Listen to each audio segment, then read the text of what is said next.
Good morning, sir. This is how we love Red Ball.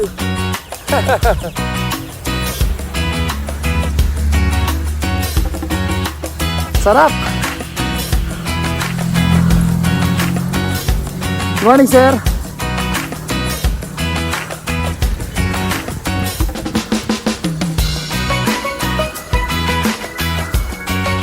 Happy New Year, sir.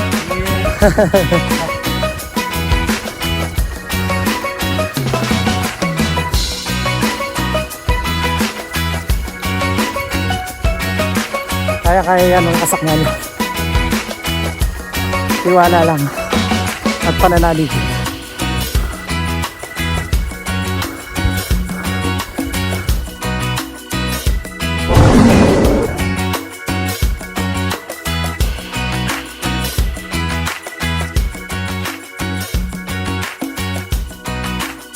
Yun! Good morning mga kasakmal! Happy New Year po sa ating lahat! At sama-sama po nating i-welcome ang 2021 ng positibo at panibagong pag-asa sa ating mga buhay. At marapat lamang po na tayo magpasalamat sa dakilang lumikha dahil sa patuloy na paggabay po sa atin. At sa kabila po ng mga nagdaang pagsubok nitong 2020 ay nananatili po tayo matatag. Anyway, this past few days po ay dumaan tayo sa isang holiday season.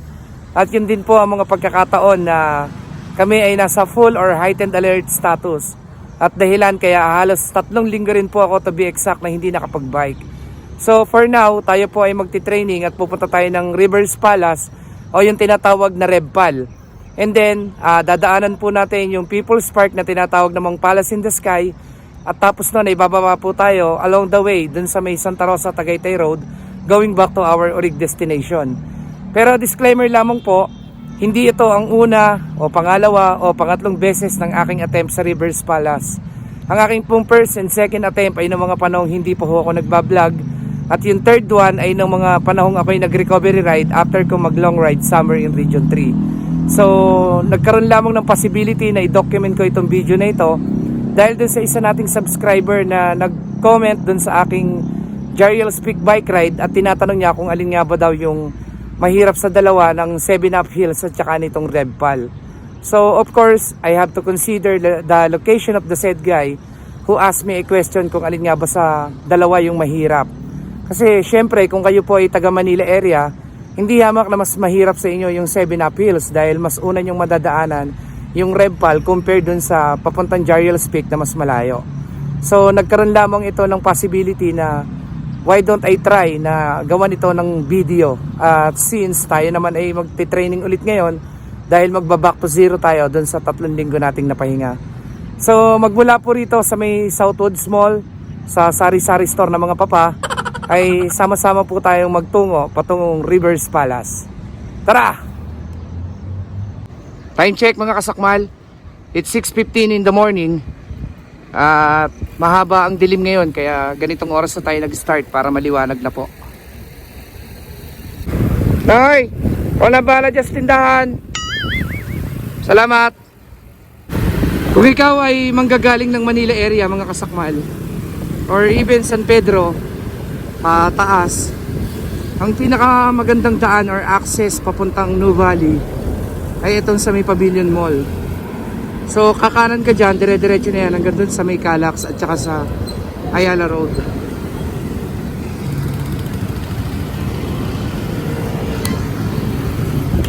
Yan. Tapos dire-diretso lang. Saan punta nyo, sir? Ano, Valley?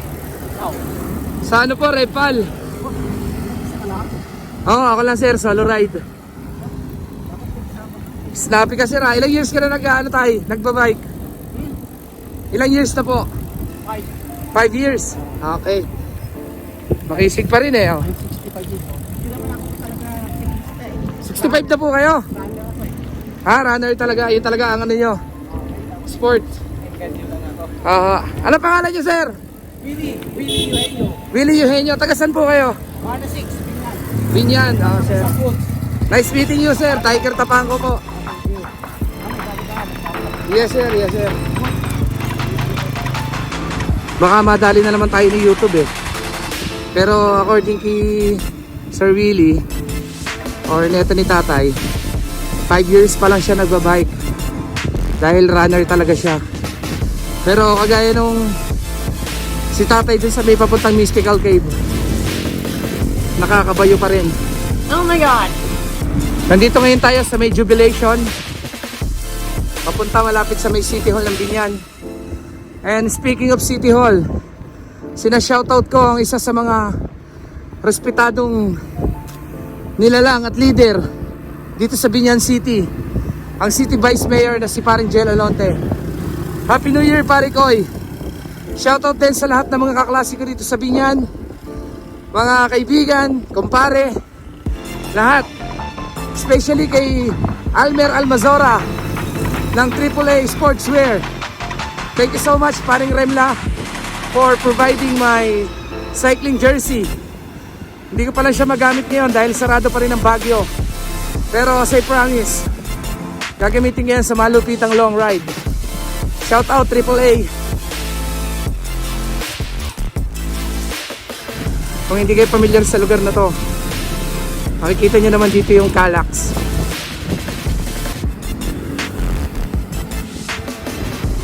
Grupo. Nice.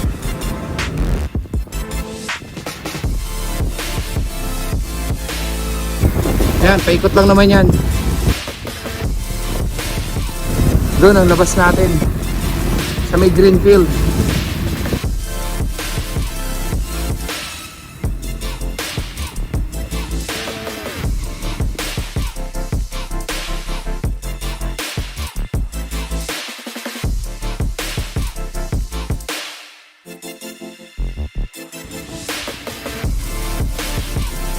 Ayan, so kakanan tayo rito. Greenfield City, Santa Rosa. Ginhawa rito. May sasarap at may gaganda pa ba sa puno? Wala na. Sasya na lang.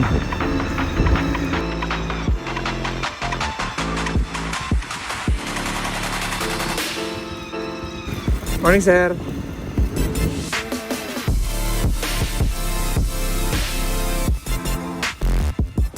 Yan, so of course diretso lang dahil one way naman yan.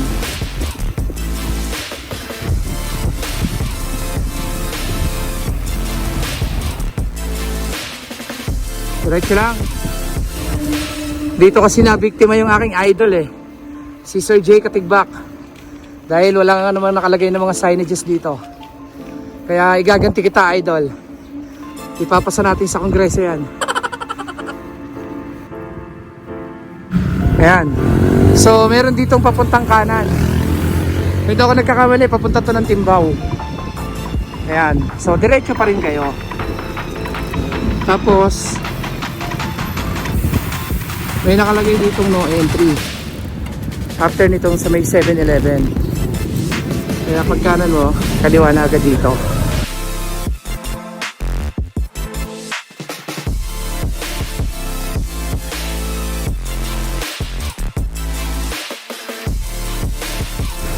Ito yung part na maraming nalilito, mga kasakwal.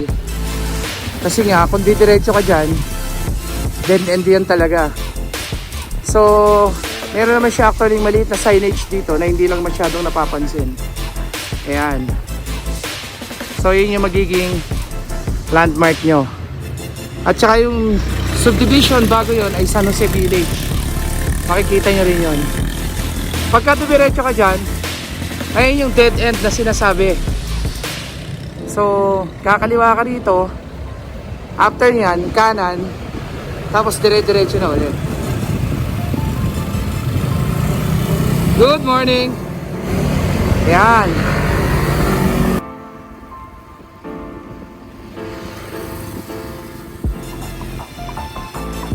Morning, sir.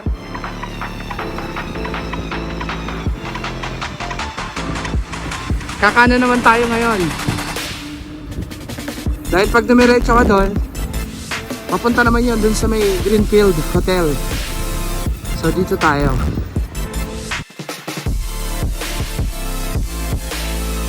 Ayan, so pag nakakanan ka na, Magkakaliwa naman tayo dito ngayon. Papuntang Nuvali.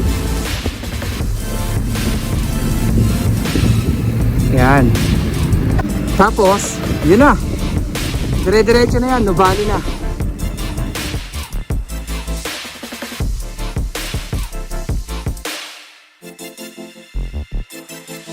Ayun. So, nandito na ngayon tayo sa may harapan ng Nuvali. Ayan. Yung papuntang kanan ay yung paakyat ng Tagaytay. And then, itong diretso, ang papuntang Nuvali proper. Habang itong kaliwa ay papunta ng Paseo area or pa Santa Rosa proper. So, dito tayo, diretso.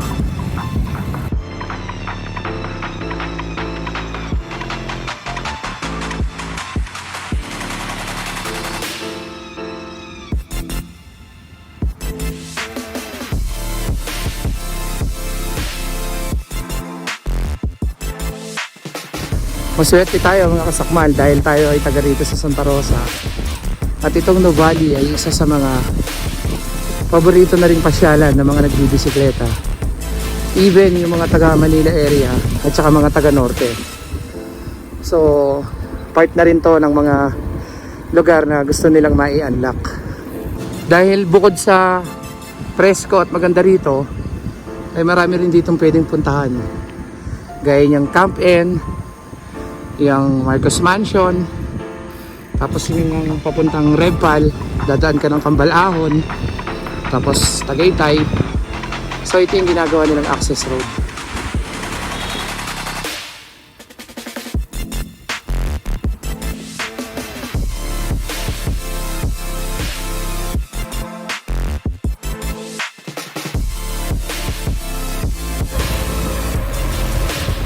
Bubuelo tayo!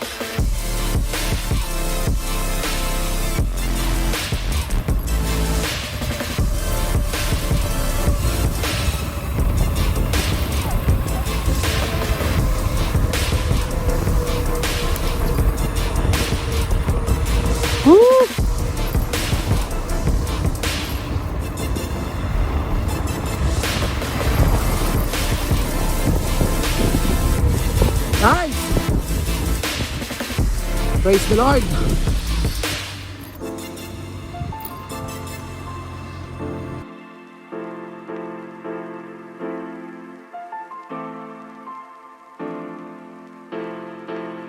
Kakanan tayo rito. Papuntang Marcos Mansion. Yun na yun.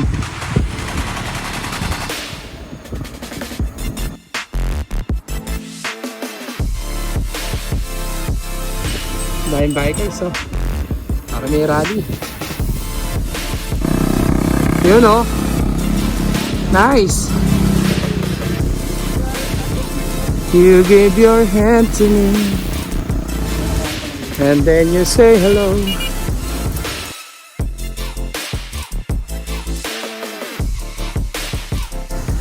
Kaya marami ding nabibitin dun sa paakyat ng Marcos, mga kasakmal, ay dahil dito sa palusong na to.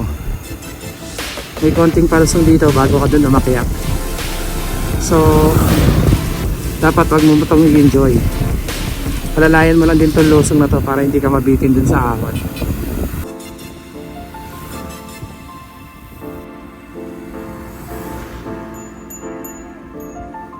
Meron din diyang humps na nakakasira naman ng momentum. Pero dapat talaga i-enjoy mo lang. Yan. Tapos ulit ka na ng cambio rito.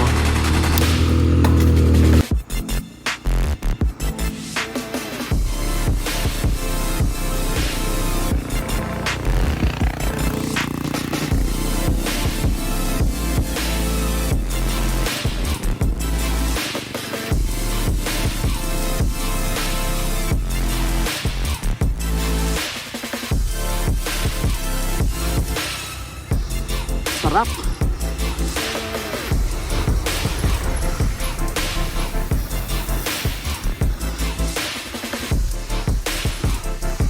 Yun na.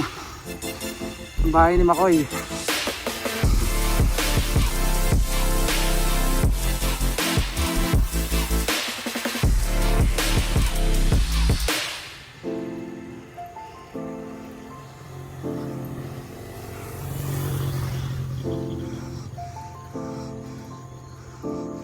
Nice.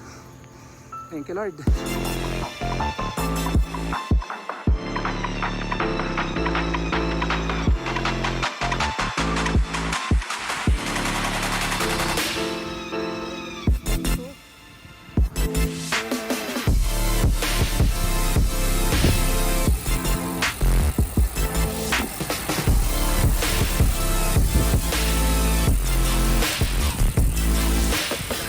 Mula ng bike.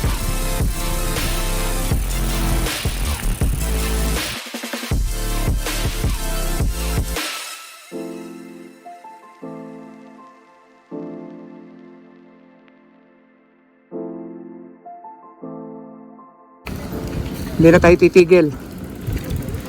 Diretso na tayo rito sa may papunta namang Kambal Ahon. Nagiging psychological yung threat dito sa papuntang Red Pal. Palagi na lang iniisip na mahirap, pero pinipilit naman puntahan. Andun yung excitement. Pero honestly, kung hindi mo naman mamadaliin yan, hindi naman talaga magiging parusa yon. So one at a time.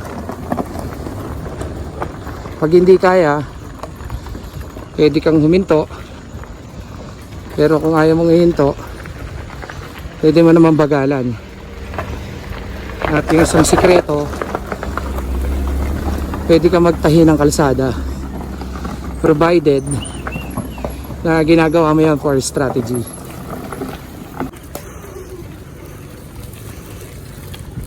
Okay sir nga, basic lang oh. Naka-topsider pa. Morning sir. Morning. Happy New Year. Thank you.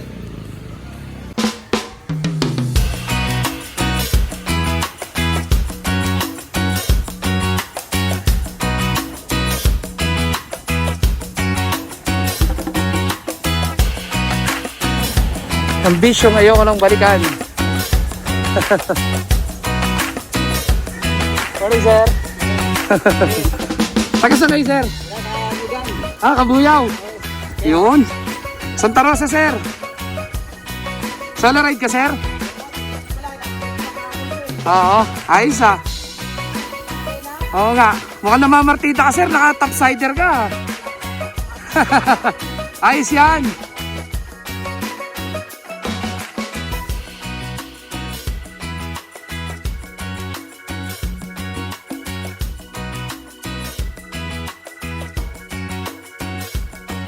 We are now approaching Kambal Ahon, ang paborito ng bayan.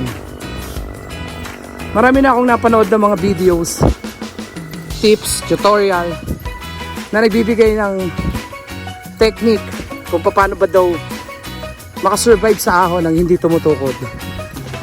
At despite dun sa mga napanood ko, mayroon akong isang na-observe na hindi nababanggit ng ibang mga nagbibigay ng tips, pero nangyayari on the ground. So, i-share ko sa inyo yun, mga kasakmal, pero dinidisclaim ko lang na yun ay base lamang sa aking personal na opinion, personal kong ginagawa at personal kong karanasan. Kung mapapansin po ninyo, ang kalsada ay merong guhit sa gitna. Yan. Napapansin nyo po, di ba? Ngayon, makikita nyo, meron ding mga guhit-guhit, kagaya niyan. Isa. Then, dalawa. Then, tatlo. Etc. Etc. So, alam nyo na po yung guhit na tinutukoy ko. Kapag ka po ako'y umaahon, usually, para malibang ko yung sarili ko, ang ginagawa ko, binibilang ko yan. Binibilang ko siya, pero nagkakaroon ako ng program. For example, sasabihin ko, hanggang doon na lang ako sa pang-10 na guhit. So mag-i-start ako kunyari dito. Sasabihin Isa, dalawa, tatlo, apat, lima. So pag nakarating na ako dun sa pang-10, sasabihin ko ulit sa sarili ko, 20 pa pala. So bibilang na naman ako nun. Pero tulad ng sinabi ko, ang pag-akyat sa ahon, mayroong malaking puntos dyan yung psychological. So pag inisip mo, morning sir, kapag inisip mo na makunat, dadalahin ka nung trauma ngayon at doon ka mapapagod. So since psychological siya, kung nililibang mo ang sarili mo, kagaya nung binanggit ko sa iyo na binibilang ko yung mga yan, di ba psychologically, habang nagbibilang ka, hindi mo namamalayan, tuloy-tuloy pala yung takbong ginagawa mo, kagaya nitong nangyari ngayon sa atin. So yun yung isang technique doon. At again, yun ay personal na karanasan ko lamang, dahil inuulit ko po, ang pag-akyat sa ahon ay psychological. Palagi nating iisipin, kaya natin yan. Kaya ko lang din naman po na-share sa inyo yung tungkol dun sa ginagawa kong strategy kapag ako ay umaahon. Yun ay para mabigay lang na example. Pero syempre, hindi naman kung binigay ko yung example dun sa mga guhit-guhit dito sa kalsada na tinutukoy ko, eh yun na rin yung gagawin nyo. So nakadepende po yan. Pwedeng poste. For example, sabihin niyo kunyari yan, may approaching na poste, hanggang doon ako sa pangatlo. So meron kayong target na pagdating nyo dun sa tatlong poste na yon, another mind setting, dun pala ako sa pang-5. So another 5 na naman. So hindi nyo namamalayan, dire-diretso yung padyak nyo. At saka hindi kayo nag-iisip ng mukhang malayo pa, matagal pa ba to. Kaya gaya nga ng paulit-ulit yung sinasabi, ang pag-akyat sa ahon ay psychological. So tungkol naman po dun sa tanong ng isa nating subscriber kung alin nga ba daw ang mahirap sa dalawa, ng Revpal at ng 7-Up Hills. Para sa akin po, inuulit ko, para sa akin po, ito para sa personal ko lamang opinion at karanasan, para sa akin mas mahirap ang 7-Up Hills. Kung pagbabasihan natin yung gradual na ahon sa umpisa ng Santa Maria, Laguna hanggang dun sa may 7-Up Hills, wala pa dun yung hanggang Jariels. At kung pagbabasihan din natin yung start nung packet ng Marcos Mansion hanggang dito sa may Revpal, at hindi pa ron kasama yung People's Park, hindi yamak na mas malayo yung 7-Up Hills. So syempre malaking puntos yun para mai-consider mo na mas mahirap nga siya. Pero again, yun po ay para sa personal na karanasan ko lamang. Shoutout sa aking mga kagrupo sa Psychoholic Bikers Club, kay paring Joven De Leon, Joven Bartolazo, Joven Malvar, Joven Marie, at paring Joven Riego. Meron kaming schedule today pero nga oh pare, babawi kami next year. Thanks. Babawi sila 2022 mga buiset.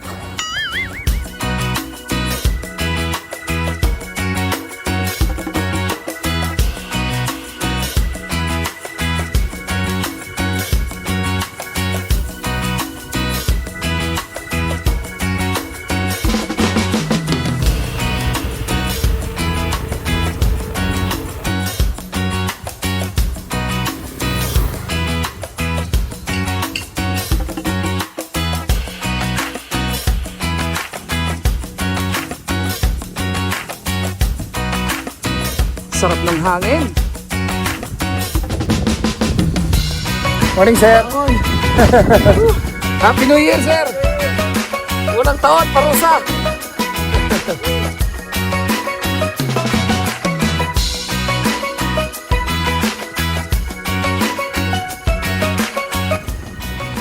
Ito yung kalsada na napakarami ng pinahirapan. Pero again, i-enjoy lang at libangin ang sarili para nang sa ganon hindi mamalayan. Nandun na tayo sa tuktok na yon. Strategy lang. Good morning, sir. This is how we love Red Pal.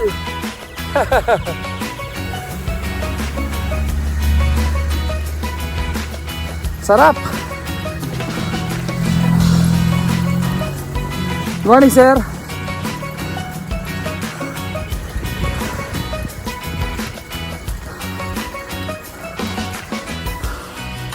Happy New Year, sir. New Year.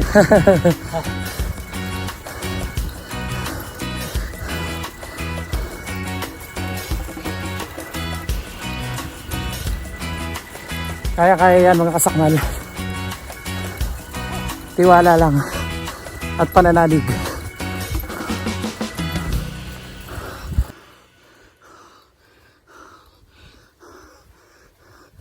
Good morning, idol. Pwede nating i-apply dito yung sinabi ko. So for example, para hindi ako mabigla, mind setting na hanggang 10 guhit lang. So 1, 2, 3, 4, etc. etc. Pagdating sa pang-10, another mind setting. So hindi mo mamalayan. Nandun ka na.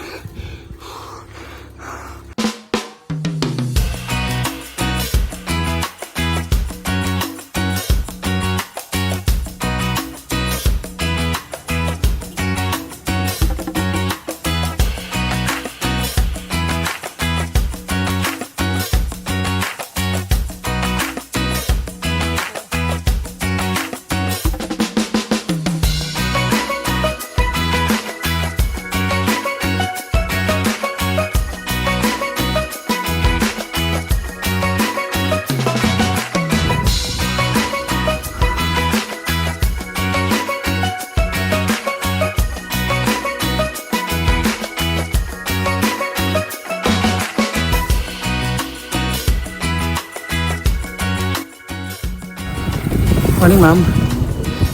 Ingat din po. Malapit na. Whew. Thank you, Lord. Despite of 3 weeks, nabakante ako. Maraming salamat sa Diyos. Sa pinapahiram na lakas. Utang ko to sa iyo, Lord. Salamat po.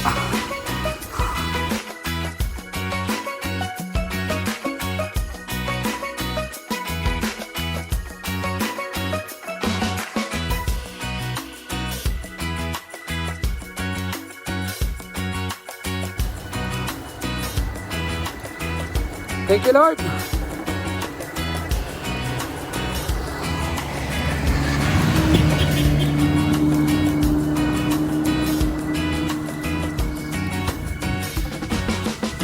Salamat po sa pahiram na lakas.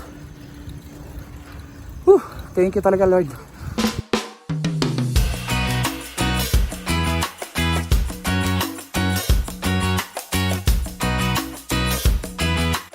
Ang sarap ng hangin dito, ang lamig. At siguro maririnig niyo yan sa video or sa audio. Sumisipol. Tumigil tayo saglit doon sa KOR o yung tinatawag na King of Red Pal.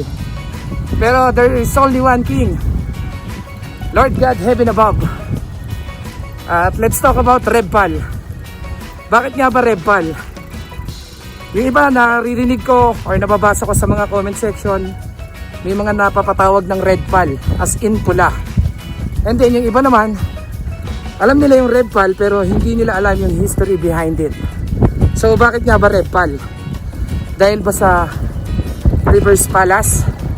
Tama. Pero bakit nga River's Palace? dahil nasa likod ng palasyo or mansion. Eh di ba dapat back of the palace yun or backpal? So bakit rebpal? Actually, nung time na yan, 1981, ay nag-decide yung ating First Lady na si dating Imelda Marcos na magtayo ng isang mansion dito sa may Tagaytay para sa pagdating ng dating presidente ng Amerika na si US President Ronald Reagan.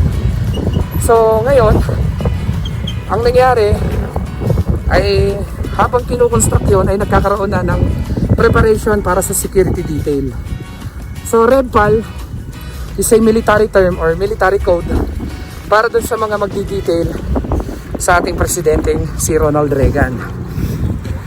So ang napili ni Ginang Imelda Marcos na pagtayuan ng mansion ay yung pinakatuktok ng Mount Sungay na pagmamayari ng gobyerno, which is ang nakalagay doon ay yung Bureau of Air Transport para sa isang radar station. And that was 1981 nung inumpisa mag-construct ng mansion para nga dun sa ating BIM si US President Ronald Reagan. And then part nun ay yung preparation ng mga security detail. Ngayon, merong mga detail para sa harapan ng palasyo, merong mga detail para dun sa dalawang gilid, at saka yung pinakalikod nga ng palasyo or mansion, na later on ay ginamitan siya ng code na Reverse Palace at short for rebpal.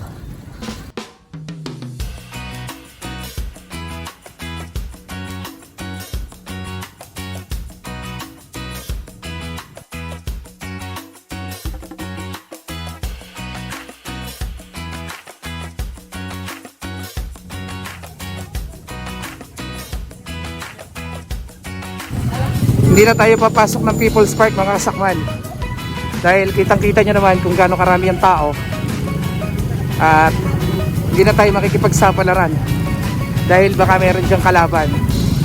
Alam nyo naman ang COVID everywhere.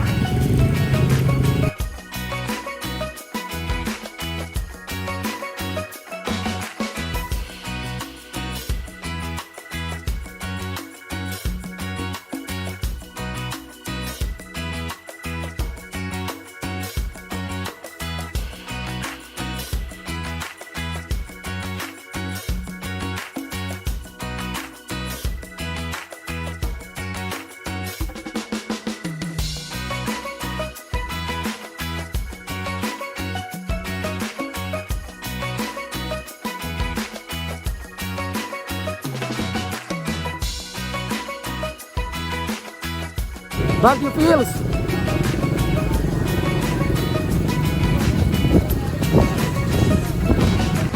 So hindi na tayo papasok. Napakakapal ng tao masyado.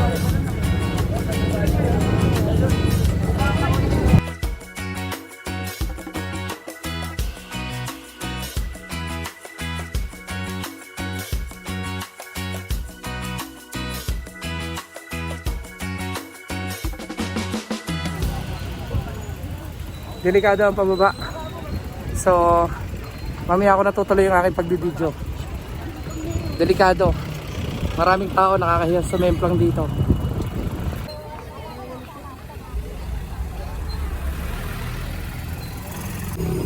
Hindi rin ako nakatiis. Ingat na lang, ingat.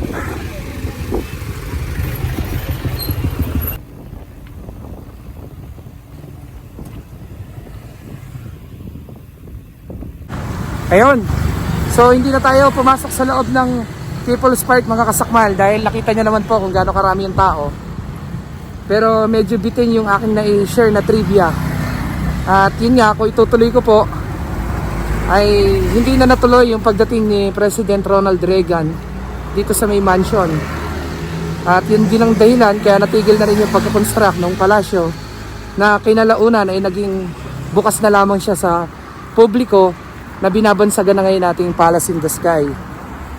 So ako po ay babalik na at dito na ako dadaan sa may silang Tagaytay Road tulad ng aking nabanggit sa aking introduction video. At muli po, ako po ay bumabati sa inyo ng manigong bagong taon at nagpapasalamat po ako sa inyong lahat. At unang-una syempre sa ating Panginoon Diyos, dahil sa pang-apat na pagkakataon na ako ay nag-attempt dito sa Rivers Palace, ay palagi niya akong binibigyan ng sapat na lakas para makayanan ko ito nang hindi tumutukod. So yun naman po ang isang agenda kung bakit tayo nagbibisikleta, ang ma-maintain natin yung ating mataas at magandang resistensya, dahil hindi po habang panahon ay malakas tayo.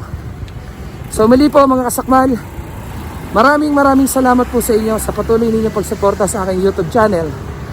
At lahat po ng ito ay pinagpapasalamat ko sa inyo. Hanggang sa mga susunod po nating long ride ngayong taong ito. Happy New Year po! I love you all! Thank you, Lord!